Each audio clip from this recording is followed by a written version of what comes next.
चलिए, आप सभी बच्चों का ऑनलाइन क्लास वर्चुअल क्लास में स्वागत है। कक्षा 10वीं गणित में आज हम शुरुआत करने वाले हैं, जिससे हम अपने लक्ष्य को प्राप्त कर सकें।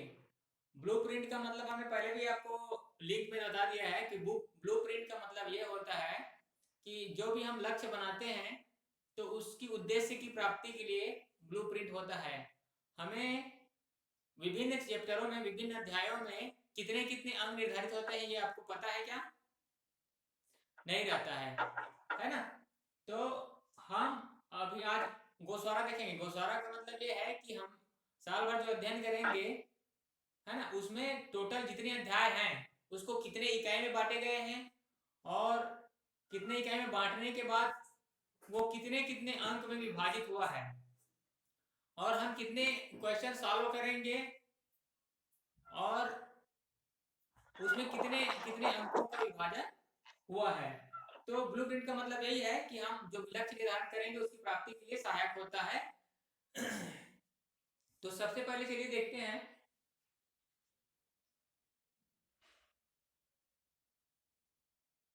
ब्लूप्रिंट में हमारा ब्लूप्रिंट का मतलब कौन जानता है, बताइए तो। Harish, Harish, yes sir. Blueprint का मतलब एक्चुअली क्या होता है?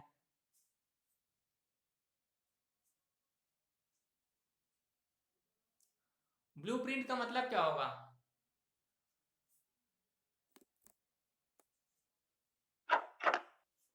ब्लूप्रिंट का मतलब, जैसे हम इस शॉर्ट सा उदाहरण दे दें, जैसे हम गैतरा से रायगढ़ जाते हैं, हम गैतरा से कहा तिल्दा जाएंगे तो कितना मिनट लगता है? 10 मिनट। चलिए 20 मिनट लगता है ना। आप ज्यादा स्पीड चलाओगे तो गिरने की संभावना है, दुर्घटना होने की संभावना है। हम 20 मिनट ले लेते हैं, ठीक है। 20 मिनट में हम तिल्दा पहुंच जाएंगे। ये कैसे पता चला आपको?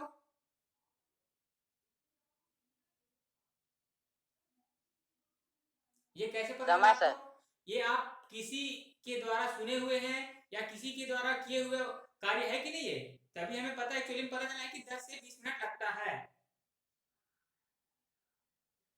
तो उसी प्रकार ये ब्लूप्रिंट है। ब्लूप्रिंट उसी प्रकार हमारा अंक निर्धारण में सहायक होती है। अब हम 1 से 13 अध्याय पढ़ेंगे तो हमें कौन से अध्याय में कितने कितने नंबर के आएंगे ये पता है क्या हमें? अब 13 अध्याय है, हम 13 अध्यायों को बराबर भागों में बांट कर बराबर पढ़ते हैं, है कि नहीं? तो बराबर पढ़ते हैं तो यहाँ पे हमें गलती कर रहे हैं, क्योंकि हर एक अध्याय एक निश्चित बराबर अंकों का नहीं होता है। हर एक अध्याय बराबर अंकों का नहीं होता है। कई अध्याय, एक अकेले अध्याय 13 नंबर का होता है और कई एक अध्याय है जो 3 नंबर का होता है। तो बताइए, क्या हम एक अध्याय जो 3 नंबर वाला ज्यादा देखेंगे कि 13 वाला ज्यादा देखेंगे? बताइए तो आप किसको देखेंगे? ज्यादा अंक वाले को ज्यादा देखेंगे ना भाई, जिससे हमें हमारे बोर्ड पेपर में पूछा जाएगा, उसी से हम अटेम्प्ट करेंगे क्योंकि उसी से ज्यादा क्वेश्चन आने वाले हैं। तो चलिए हम उसी अंकों का निर्धारण करेंगे।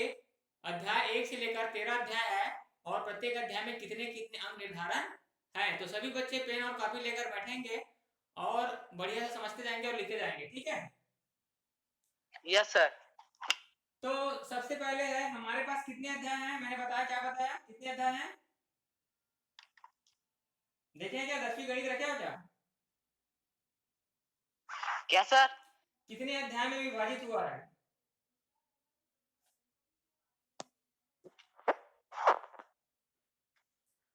तो हमारा गणित है वो 16। टोटल 16 अध्याय में बटा हुआ है ना? कितने अध्याय में बटा हुआ है? 16। और 16 अध्याय, उसके ऊपर में 8 इकाई है, मतलब 8 इकाई के अंदर में 16 अध्याय है। इकाई बड़ा होता है, इकाई के अंदर में अध्याय होता है, ठीक है। तो चलिए सबसे पहले हम देखेंगे, यहाँ पे मैं इकाई लिख देता हूं, यहाँ पे अध्याय लिख देता हूं। उम्र वाले। अब यहाँ पे अंक विभाजन करते हैं कि एक अंक के कितने क्वेश्चन आएंगे। 1 अंक, 2 अंक, 3 अंक, 4 अंक, 5 अंक और अधिकतम हमारे पास 6 अंक के क्वेश्चन आते हैं, है ना। ये हो गया अंक विभाजन।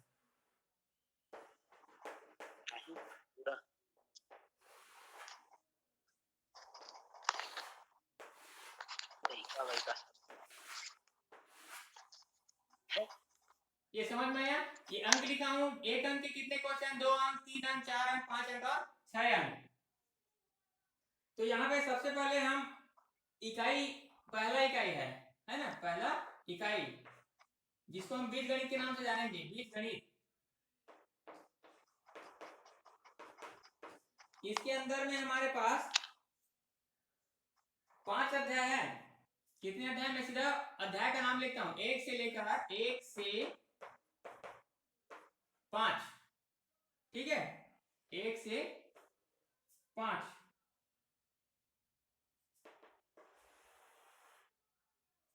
ये समझ में आया। इकाई में पहला इकाई बीज गणित के नाम से जानेंगे, जिसके अंदर में 1 से 5 अध्याय होंगे। कितने अध्याय होंगे, कितने अध्याय होंगे, अंक वाला कॉलम बनाना भूल गया मैं। यहाँ पे अंक है,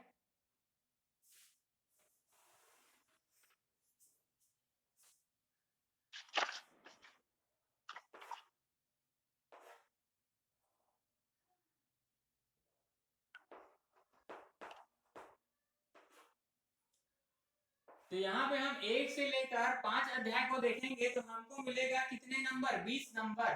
कितने नंबर मिलेंगे, 20 नंबर। 1 से 5 अध्याय देखेंगे तो कितने नंबर मिलेंगे, 20 नंबर मिलेंगे। और उसके अंदर में कितने अध्याय हैं, 1 से 5 मतलब 5 अध्याय है। अब हर अध्याय में डिवाइड करें तो कितना एवरेज हुआ बताइएगा। 5 अध्याय में डिवाइड करे हैं 20 नंबर को तो कितना होगा,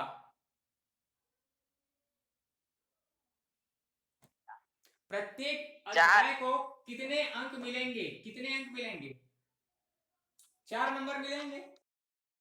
हर अध्याय में डिवाइड करेंगे 20 अंकों तो हर अध्याय 4-4 नंबर के होंगे, ठीक है। अब इसमें देखते हैं 1 नंबर के 4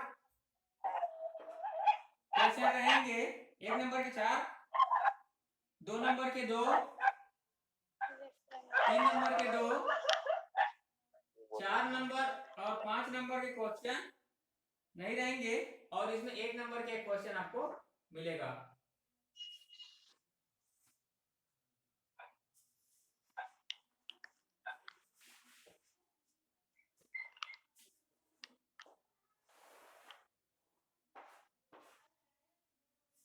अब यहाँ पे हम कुल प्रश्न लेते हैं, प्रश्न,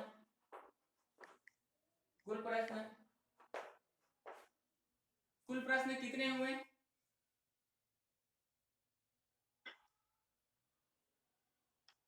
4 और 1 5, 2 2 4 और 1 5। ये एक नंबर को हम छोड़ देंगे अभी, है ना, एक नंबर को छोड़ देंगे, इस वाले को पूरा छोड़ देंगे तो इसको गिनेंगे तो 2 और 2 4 और 1 5, ठीक है। 5 प्रश्न होंगे, इसमें एक क्वेश्चन 6 नंबर के होंगे, ठीक है। दूसरा इकाई में चलते हैं, इकाई 2। इकाई 2 का नाम है निर्देशांक ज्यामिति, निर्देशांक ज्यामिति। इसमें 2 अध्याय हैं, 2 अध्याय मतलब 6 और 6 से 7, ठीक है, 6 और 7।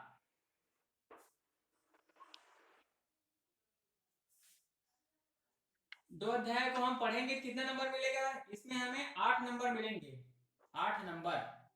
अब इसमें 1 नंबर के 2 क्वेश्चन मिलेंगे, 2 नंबर के 1 क्वेश्चन मिलेंगे और 4 नंबर के 1 क्वेश्चन मिलेंगे।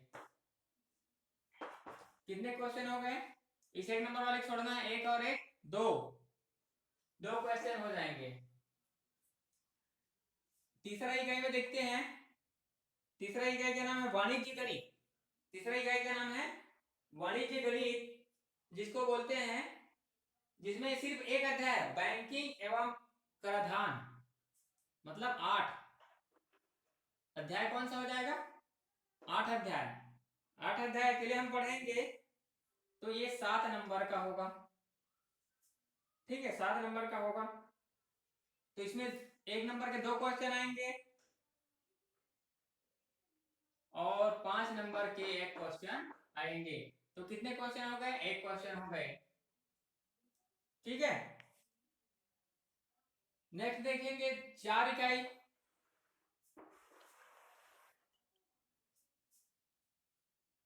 चौथा इकाई देखेंगे। चौथा इकाई यहाँ पर त्रिकोणमिति, त्रिकोणमिति के नाम से जानेंगे चौथा इकाई को।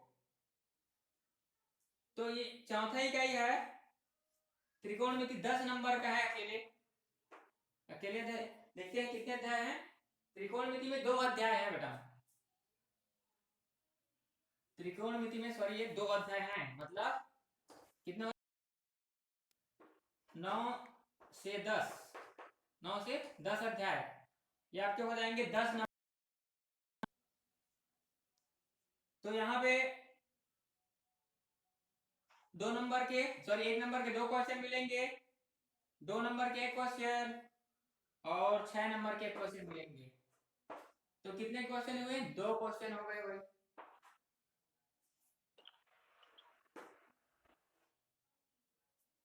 नीचे दिखाई दे रहा है? और नीचे लिखूंगा तो मैं बोलूंगा तो स्क्रीनशॉट लेकर रखेंगे उसको।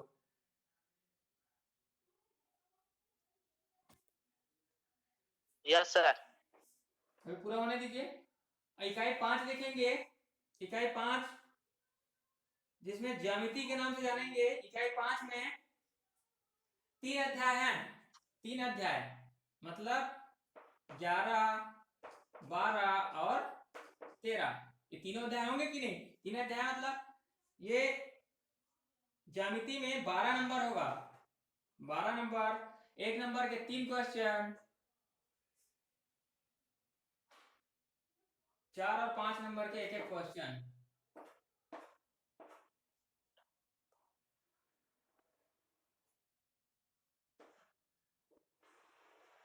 कितने क्वेश्चन हो गए? 1 और 1 2।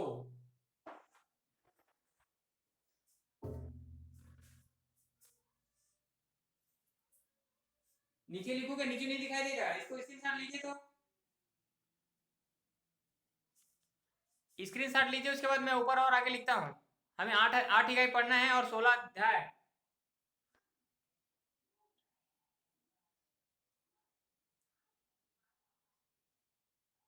ठीक है उषा?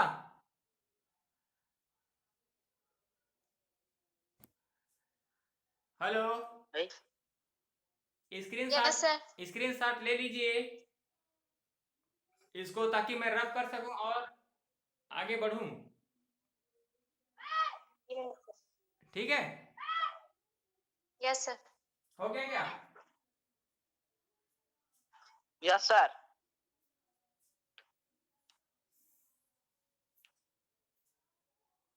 तो यहां से मैं रब करूं इसको। Yes sir.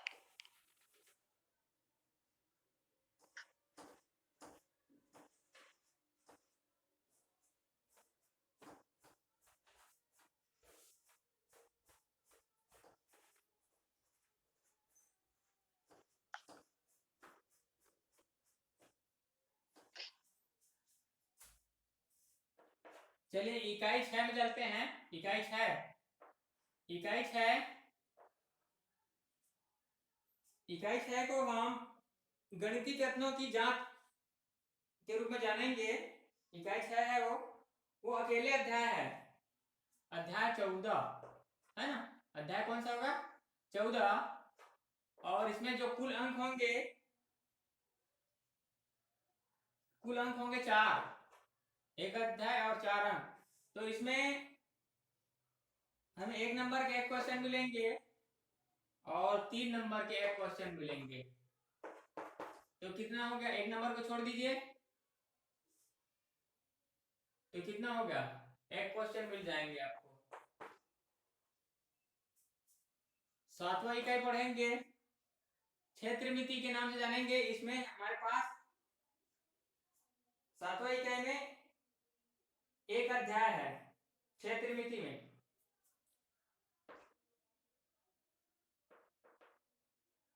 15 और ये आपको मिलेगा 8 नंबर। इसमें 1 नंबर के क्वेश्चन और 3 और 4 अंक के एक एक क्वेश्चन। कितना हो गया? 4 3 7 और 1 8। ठीक, ये हो गया 2 क्वेश्चन मिल गया यहाँ पे। लास्ट इकाई है इकाई 8, जिसको हम सांख्यिकी कहेंगे। सांख्यिकी एक इकाई है, सॉरी लास्ट इकाई है 8 इकाई। इसमें एक अध्याय है ना, जो 16 अध्याय के नाम से जानेंगे आंकड़ों का विश्लेषण, है ना। इसमें जो अंक विभाजन है 6 नंबर का है।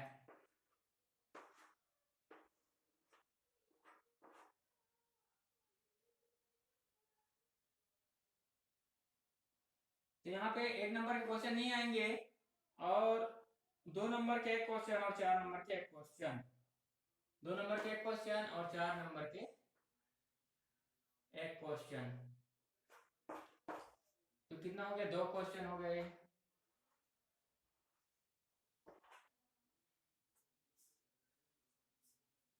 तो टोटल कितने नंबर का होगा? कितने नंबर का होगा टोटल और कितने प्रश्न होंगे?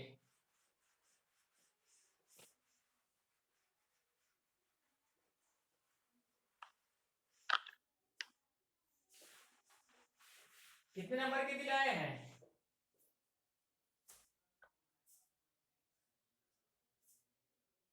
तो यहां पे हम इसको विश्लेषण करें तो ये जो प्रश्नों की संख्या, जो इसको जोड़ेंगे तो हमारे पास 17 क्वेश्चन होंगे।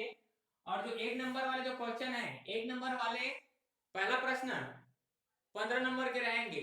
सही विकल्प, खाली स्थान और उचित संबंध या सत्य असत्य, है ना, उसी के अंदर में रहेंगे। पहला प्रश्न का अ, पहला प्रश्न का ब 5 नंबर, पहला प्रश्न का स 5 नंबर। तो 15 नंबर के हो जाएंगे। तो ये +1 कर देता हूं, है ना। तो टोटल कितने हो गए? टोटल कितने प्रश्न हो गए? कितने प्रश्न हो गए? 18 प्रश्न हो गए। और इन अंकों को जोड़ेंगे, ये वाला अंक है कि नहीं, ये अंक है हमारा 75 नंबर का हो गए। कितने नंबर का? 75। ठीक है। तो यहाँ पे अब हमने देखा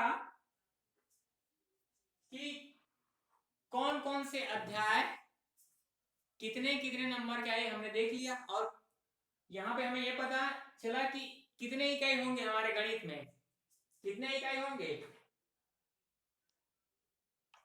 8 इकाई होंगे। और अध्याय कितने होंगे? 16 अध्याय होंगे। ठीक है। और अंक कितने होंगे? 75 अंक होंगे। अब बचा 25 नंबर। 25 नंबर कहाँ गया? 25 नंबर कहाँ गया? 100 नंबर का तो होता है ना? Yes sir. तो 25 नंबर कहाँ गया? Project file sir. गुड।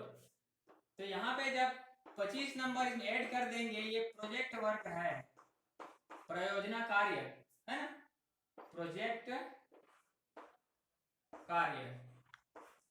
ये आपके उपस्थिति है, आपके जो वर्क है, प्रोजेक्ट में जो वर्क किए रहेंगे उसमें अंक मिलता है आपको। और हम जो थ्योरी एग्जाम देंगे तो वो कितना होगा? 75 नंबर का होगा। 18 क्वेश्चन होंगे आपके पास। ठीक है। अब चलिए एक सार रूप में ले लें। तो जब हम बीजगणित जिसमें 5 अध्याय हैं उसको पढ़ेंगे तो कितने नंबर मिलेगा? 20 नंबर, है कि नहीं? एक बार मिलाते जाइए तो घोषणा करते हैं। बीजगणित जिसमें 5 अध्याय हैं उसको हम अध्ययन करेंगे तो 20 नंबर मिलेगा। और निर्देशांक ज्यामिति दूसरा इकाई 8 नंबर का है, तीसरा इकाई 7 नंबर का है और चौथा इकाई 10 नंबर, पांचवा इकाई 12 नंबर, छठवा इकाई 4 नंबर और सातवां इकाई 8 नंबर और लास्ट में सांख्यिकी है जो 6 अंक के होंगे। इसको आई होप सभी बच्चे इसको लिखेंगे अपने कॉपी में, और जो गणित कॉपी के जो लास्ट पेज में इसको लिख के रखना है ताकि आपके दिमाग में हमेशा रहे। ठीक है, और ये प्रोजेक्ट वर्क है, आपको क्लास में दिया जाएगा, प्रोजेक्ट वर्क का कॉपी लेना है सर, आपको बताया जाएगा। ठीक है, तो अभी हमें सिर्फ 75 नंबर का पढ़ना है, अध्ययन करना है। ठीक है, अब देखिए यहाँ पे आपके पास प्रश्नों में लिखा रहता है अति लघुत्तरीय। तो अति लघुत्तरीय का मतलब क्या होगा, आप उसके उत्तर कितने शब्दों में लिखेंगे पता है क्या आपको? इसको रब करूं क्या उषा? Yes sir. रब कर दो इसको, स्क्रीनशॉट लेकर रखो इसको। यस।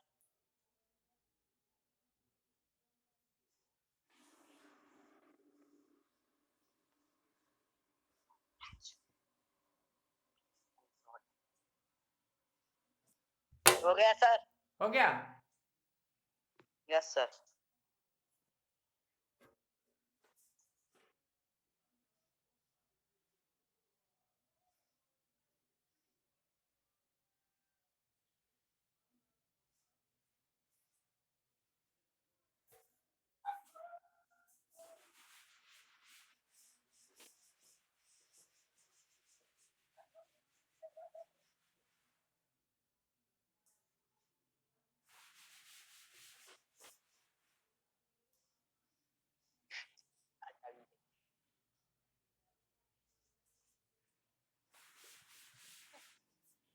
चलिए, आपको सभी सब्जेक्ट के लिए है ना, ये मैं अंक शब्द निर्धारण बताऊंगा, वो सभी विषयों के लिए है।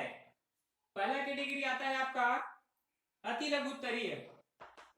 अति लघुत्तरीय हेडिंग में आता है ना, अति लघुत्तरीय प्रश्न। तो इसमें आपको क्या करना है, जहां पे ये लिखा रहेगा तो उसके अंदर में प्रश्न रहेंगे, उस प्रश्न के सारे उत्तर आपको 30 शब्द में लिखना है। ठीक है, शब्द सीमा 30 शब्द में लिखना है। अति लघुत्तरीय प्रश्न जहां रहेगा, कोई भी सब्जेक्ट हो, तो उसमें 30 शब्दों में आपको लिखना है। दूसरा आता है आपका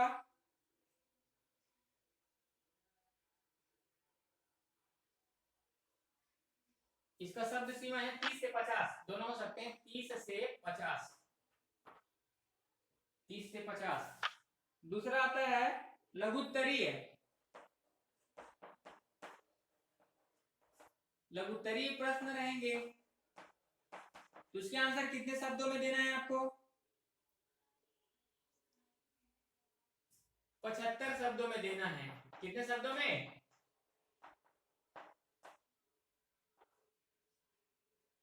कितने शब्द होने चाहिए? 75 शब्द, मतलब समझते हो ना? Yes sir. हाँ। तीसरा आता है, कैटेगरी बता रहे हैं प्रश्नों का जो आएगा टाइप। पहला अति लघुत्तरीय, लघुत्तरीय, उसके बाद है दीर्घ उत्तरीय, दीर्घ उत्तरीय, दीर्घ उत्तरीय प्रश्न। दीर्घ उत्तरीय प्रश्न में आपको 100 से 150 शब्दों में लिखना है इसको। 100 से 150 शब्द। आपको ज्यादा लिखने की जरूरत नहीं है।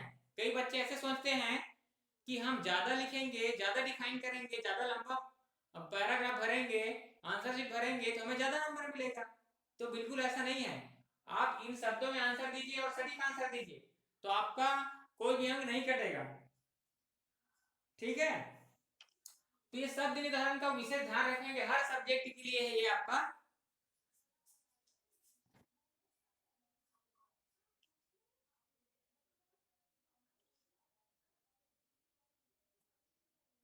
ठीक है, मोनिका सारवा, लोकेश निषाद,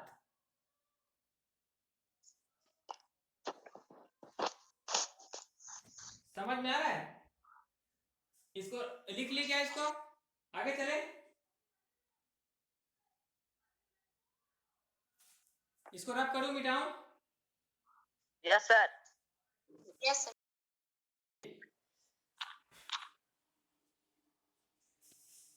अब चलिए हम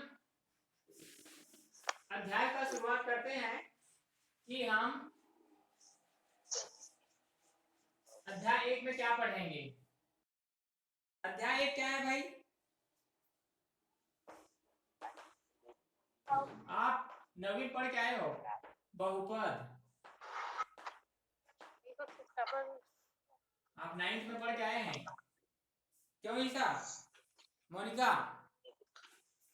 फिर आगे हिल के फिर कैसे बता दे। तो बहुपद का मतलब बताइए तो।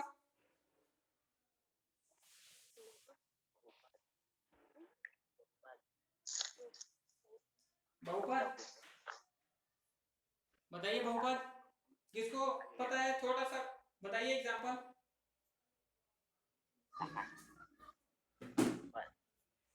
जिसमें चर और अचर मिलकर 2 या 2 से अधिक पदों में जुड़े होते हैं, है ना, उसको बहुपद कहते हैं। आप 9th में पढ़े हैं इसको, और 9th में आपने उस पर संक्रियाएं देखे हैं। संक्रियाएं मतलब जोड़ना, घटाना और गुणा भाग। तो इसमें से हम संक्रियाएं देखेंगे, जोड़ना, घटाना, गुणा भाग। इसमें आपका 2 नंबर का क्वेश्चन आता है। तो चलिए हम संक्रियाएं कर लेते हैं। यहाँ पे मैं कुछ उदाहरण दे रहा हूँ बहुपद का, है ना, बताना कौन बहुपद है कि नहीं।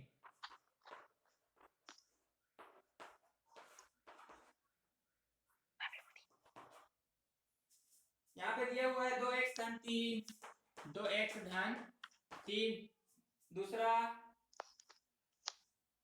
3x स्क्वायर प्लस 2x ऋण 2, 1/2x धन 4, x का घात 1/2 धन 2x का घात 2 और x का घात 2 धन x/2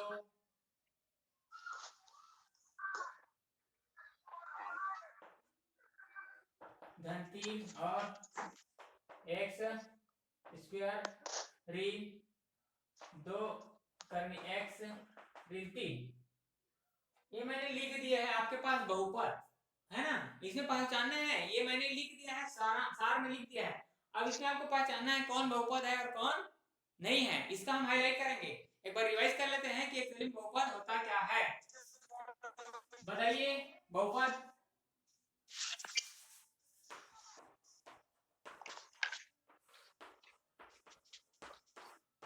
पहचान करना बहुपद जिसमें देखिए चर है और अचर है ना, और अचर पद है, ये बहुपद है कि नहीं?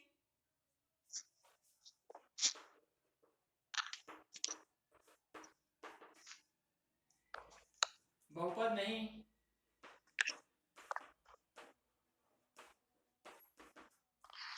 इसमें मैं आपको सार में बता देता हूं कि चर राशि का घात परिमेय नहीं होना चाहिए, करणीय नहीं होना चाहिए, वो बहुपद नहीं होगा। उसके अलावा जितने सारे दिख रहे हैं वो बहुपद कहलाएगा। ध्यान से फिर सुनेंगे कि चर राशि, चर यहाँ पे कौन दिख रहा है? एक सारे चर दिख रहे हैं कि नहीं दिख रहे हैं? तो इसके पावर में परिमेय संख्या नहीं होना चाहिए घात में, और वह करणीय में भी नहीं होना चाहिए। उसको हम बहुपद नहीं कहेंगे, बाकी सब बहुपद है। तो चलिए बताइए बहुपद है, पहला बताओ बहुपद कौन है?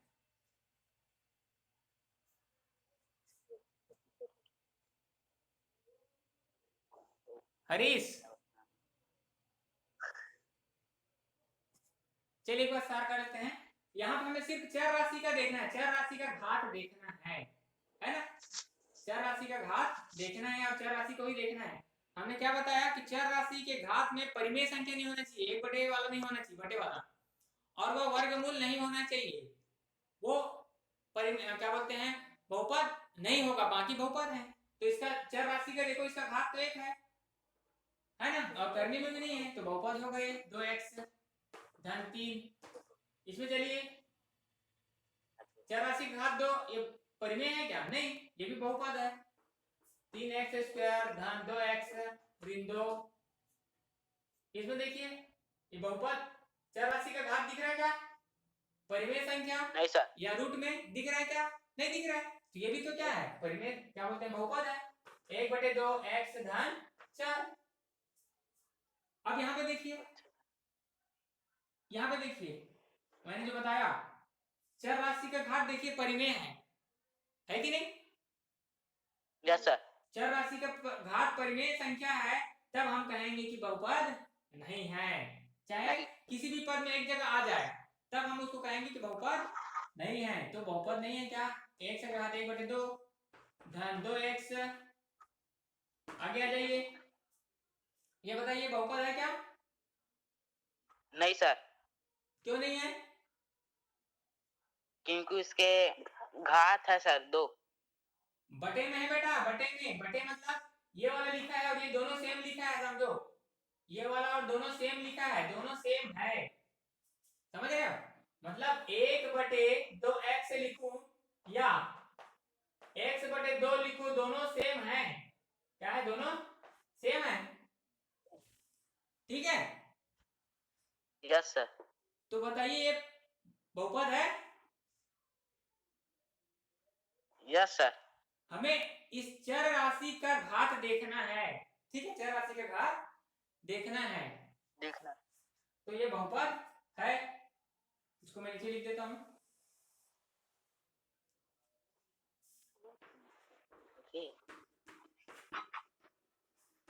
बहुपद नहीं में क्या आया था?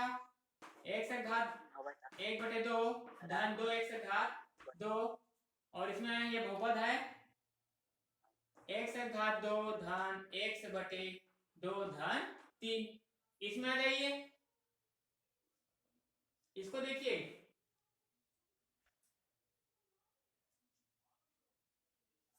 हरीश टंडन बताओ, x का घात देखना है आपको। ये बहुपद है कि नहीं? उषा, उषा बताएंगे। हमें चर राशि, मैंने क्या बताया फिर सुनिए, हाईलाइट। चर राशि का घात में परिमेय संख्या नहीं होना चाहिए, चर राशि करनी में नहीं होना चाहिए, मतलब रूट में नहीं होना चाहिए। तीसरा, चर राशि बटे में नहीं होना चाहिए, ठीक है? तो चलिए बताइए, ये बहुपद है क्या? देखो ये करनी तो दिख रहा है, करनी में तो है चर राशि, तो बहुपद नहीं है। तो x का घात 2 ऋण 2 गुना करनी x ऋण 3। तो ऐसा हम इसको विभाजित कर सकते हैं, छांट सकते हैं, बहुपद है और बहुपद नहीं है। इसको स्क्रीनशॉट ले लीजिए, ठीक है? स्क्रीनशॉट ले लीजिए।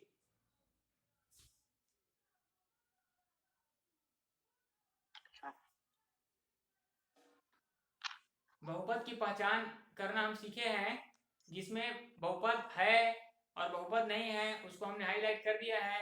इसको स्क्रीनशॉट लेकर रखेंगे, इसमें आपका 1 नंबर आ सकता है। लिख लिए क्या? Yes sir. और एक चीज यहाँ पे और बता रहा हूँ, यहाँ पे एक पार्ट को मैं भूल गया हूँ। मान लीजिए x का घात 2 धन 1/x ऋण 3 है ना। अब इसको बताइए, इस पार्ट को देखिए, x² धन 1/x ऋण 3, ये बहुपद है कि नहीं? सर 1/x है ना। मैंने क्या बताया कि चर राशि की घात में परिमेय संख्या नहीं होना चाहिए, चर राशि करनी में नहीं होना चाहिए, और चर राशि बटे में हर में नहीं होना चाहिए। हर में नहीं होना चाहिए, कहां नहीं होना चाहिए? हर में हर में नहीं होना चाहिए। तो जबकि देखिए कि 1/x आ गया, हर है कि नहीं x है? हाँ, तब हम इसको भी कहेंगे कि ये बहुपद नहीं है। लिख दीजिए इसको, बहुपद नहीं है। इसमें सारे अटेम्प्ट हो गए। फिर x है घात 2 धन 1/x और ऋण 3। तो इसमें हमें ध्यान क्या देना है? चर राशि। मैं हाईलाइट कर देता हूं।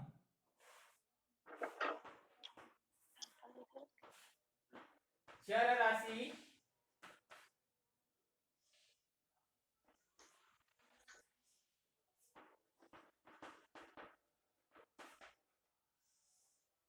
में क्या नहीं होना चाहिए? पहला घात क्या नहीं होना चाहिए? घात परिमेय नहीं होना चाहिए, परिमेय। दूसरा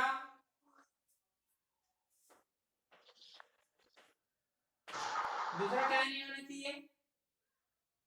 करनी में नहीं होना चाहिए।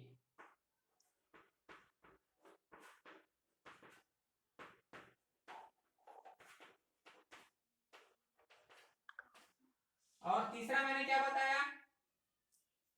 उसका तीसरा क्या बताया अभी लास्ट में? चर राशि में उसका घात परिमेय नहीं होना चाहिए। दूसरा, चर राशि करनी में नहीं होना चाहिए, है कि नहीं? और तीसरा मैंने क्या बताया? इसी को हर में नहीं होना चाहिए। गुड। आप कौन बोल रहे हैं? अंजलि साहू। अंजलि साहू।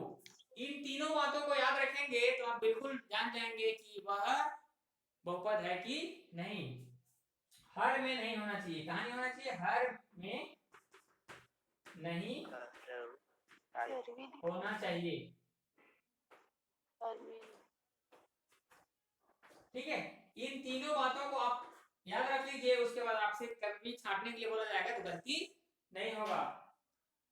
तो इसको अब स्क्रीनशॉट ले लीजिए। उसके बाद मैं रफ करता हूं, फिर आगे बढ़ते हैं। हम देखेंगे संक्रियाएं। स्क्रीनशॉट ले लीजिए, बाद में लिखेंगे उसको।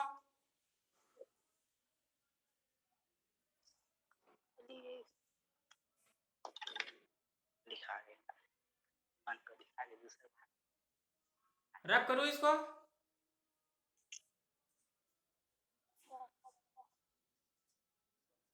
Yes sir.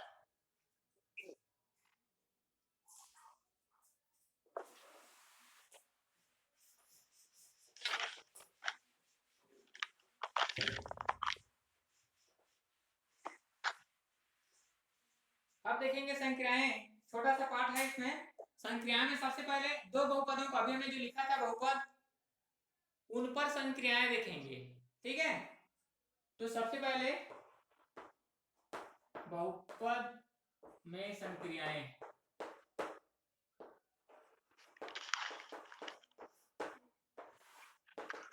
पहला हम देखेंगे जोड़ना, योग। क्या देखेंगे? योग। तो दो बहुपदों को जोड़ना आसान है, आप जानते हैं छोटे क्लास में। जैसे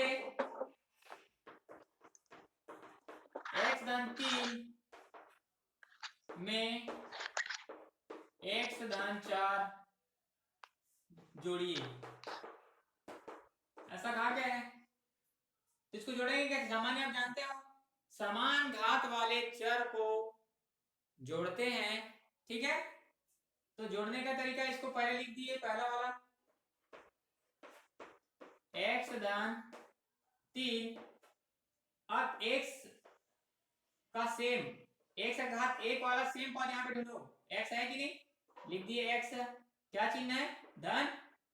और चर का, सॉरी अचर का अचर के साथ, तो यहाँ पे क्या चिन्ह है? धन और दूसरा अचर धन, सॉरी 4। अब इसको करना क्या है? जोड़ना है। जोड़ दीजिए। 3 के सामने धन है, 4 के सामने धन है, धन और धन का धन जोड़ दीजिए। 4 और 3 7, और धन धन का धन। अब यहाँ पे बताएंगे गीतांजलि, एक x में एक x को जोड़ेंगे कितना हो जाएगा भाई? 2x। 2x। गुड। तो बस हमें ये आंसर हो गया। ये आपका 2 नंबर ऐसे टाइप का क्वेश्चन आएंगे। ठीक है, नेक्स्ट देखते हैं और उदाहरण इसमें।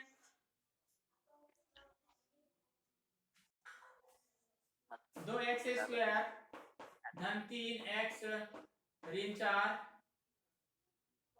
और वह 3x स्क्वायर ऋण 2 x घात 3 धन x। ठीक है, करना है। अभी हम जोड़ना देख रहे हैं तो जोड़ेंगे। तो अब क्या करें इसको, हमें सबसे पहले यहाँ पे ध्यान देना है, आप छोटे क्लास में पढ़े हो, चरों के अवरोही क्रम, है ना। अवरोही क्रम मतलब घटते क्रम, बड़ा वाला पहले, चर का घात पहले होना चाहिए सबसे बड़ा वाला, उसके बाद छोटा वाला, उसके बाद छोटा वाला, फिर लास्ट में छोटा वाला। ऐसा हमें अवरोही क्रम में जमाना पड़ता है। ये तो ऑलरेडी है, देखिए है कि नहीं। तो इसको मैं सेम टू सेम लिख देता हूँ, 2x घात 2 धन 3x ऋण 4। अब हमें सेम घात के नीचे दूसरा वाला जो बहुपद है उसको लिखते जाएंगे। देखो यहाँ पे x घात 2 दिख रहा है, चिन्ह सहित लाएंगे उसका, तो क्या हो जाएगा 3x घात 2। अब यहाँ पे x वाला देखिए, x घात 1 कुछ नहीं होता, x छुपा रहता है क्या, यहाँ पे है, दिख रहा है, देखो चिन्ह सहित ले आओ उसको उठाकर, धन x। और यहाँ पे अचर पद दिख रहा है क्या, यहाँ पे अचर पद आ गया, अचर पद दिख रहा है क्या, नहीं, तो छोड़ दीजिए। अब देखिए ये वाला पद बचा हुआ है, मतलब 2x घात 3 है कि नहीं, इसमें तो नहीं है। और इसको अवरोही क्रम में लिखेंगे तो सामने आएगा, क्योंकि घात 3 के बाद क्या आता है, 2 आता है। तो मैं इसको चिन्ह से लिख दूंगा यहाँ पे, या हम इसको यहीं लिख देते हैं, अलग से लिख देते हैं इसको, 2x घात 3, क्योंकि इसका जोड़ा नहीं है ना भाई। ठीक है, अब इसको मैं क्या करूंगा, जोड़ूंगा। तो चलिए जोड़ते हैं। ये x घात 3 वाला तो नहीं है, तो सेम टू सेम उतर जाएगा ये ऋण 2x का घात 3।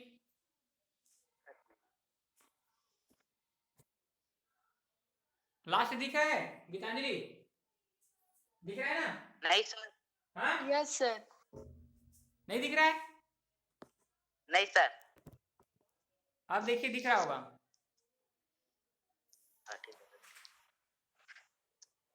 इसको जोड़ना है, 21 जोड़िए, इसकी कुछ नहीं है यहाँ पे, तो ऋण 2x घात 3, यहाँ पे अचर पद नहीं है तो यहाँ पे शून्य रहता है समझो, तो ऋण 4 में 4 करेंगे तो ऋण 4 हो जाएगा। अब यहाँ पे धन और धन का धन, 3x में 1x से जोड़ेंगे कितना हो गया, 4x हो गया। और यहाँ पे इसके सामने भी धन है, तो 2x स्क्वायर में 3x स्क्वायर जोड़ेंगे कितना हो जाएगा, 5x का स्क्वायर। 5x square. अब देखिए यहाँ पे हमें अवरोही क्रम में लिखना रहता है, आप ऐसे लिखोगे तो ये आंसर हो गया ना, ये आंसर आपका सही है। ठीक है, क्योंकि हमारे पास x घात 3 का और कोई पद नहीं है, एक ही बचता है, इसलिए। या और हम क्या लिख सकते हैं यहाँ पे, इसको सामने लिख दीजिए। ठीक है,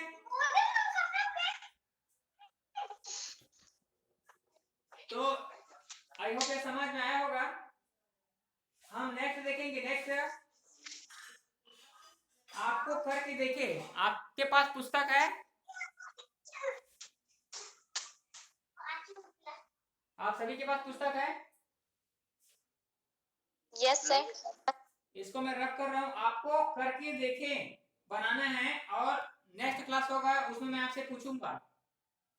पृष्ठ नंबर 2 में 3 सवाल है ना, जोड़ना है और घटाना वाला भी बताना पड़ेगा। इसको मिटाओ पहले क्या, यस सर। घटाना वाले में भी आपको घटाना तो कर लिए हैं आप 9th में, शॉर्ट सा क्वेश्चन है इसमें। 5 मिनट बाद हमारा क्लास खत्म हो जाएगा, क्योंकि वहां से समय निर्धारित है करके बता दिया है, 5 मिनट के बाद आप हो जाएगा ऑटोमेटिक। ठीक है, एक घंटे बाद हाथ से। तो चलिए मैं एक घटाना बता देता हूं आपका, दूसरा संख्या घटाना, दो बहुपदों का घटाना देखेंगे, दूसरा है। तो घटाना में चलिए मान लो x स्क्वायर ऋण 4x धन 2 में x घात 3 ऋण 3x स्क्वायर धन 3 2 है। इसको क्या करना है, घटाना है। ठीक है, तो इसको जब हम घटाएंगे तो सबसे पहले अवरोही क्रम में देखेंगे, x से घात 2 पहले है, फिर 1 है, तो मतलब सही है। तो इसको हम क्या लिखेंगे, सेम टू सेम पहले उतार दीजिए, x से घात 2 ऋण 4x और धन 2। अब जब दूसरा वाला जो बहुपद है उसको ध्यान देना है कि जो हमने जमाया है उसी के घात के नीचे चर के घात वाला सेम घात है उसको हम उतारेंगे। x का घात 3 और x का घात 2 बराबर है क्या, नहीं है? नहीं। तो इसको अभी छोड़ देते हैं, अभी छोड़ देते हैं, बाद में लेंगे। अब x का घात 2 और x का घात 2 बराबर है तो इसको हम चिन्ह सहित ले जाएंगे, तो ऋण 3x का घात 2। अब उसके बाद यहाँ पे x वाला पद है क्या, नहीं है, तो यहाँ पे ध्यान लगाकर 0 कर दीजिए क्योंकि नहीं है हमारे पास। अब यहाँ पे अचर वाला पद देखिए, यहाँ पे भी 2 है तो हम इसको उतार देंगे। अब जो हमने छोड़े हैं x का घात 3, इसको इसके सामने 3 क्या है, धन छुपा रहता है, मैं लास्ट में इसको लिख दिया x का घात 3। ठीक है, इसको घटाना है, मुझे क्या करना है, घटाना है, ध्यान देना है, घटाना है इसमें इसको। ठीक है, तो ये देखिए यहाँ पे जो ऋण है, जो बाद वाला जो बहुपद है उसमें ऋण चिन्ह का सारे में गुना हो जाता है, घटाते हैं तो। ठीक है, ऋण चिन्ह का जब गुना करेंगे तो ऋण और ऋण का क्या हो जाएगा, प्लस प्लस हो गया, गुड। ऋण और धन का क्या हो गया,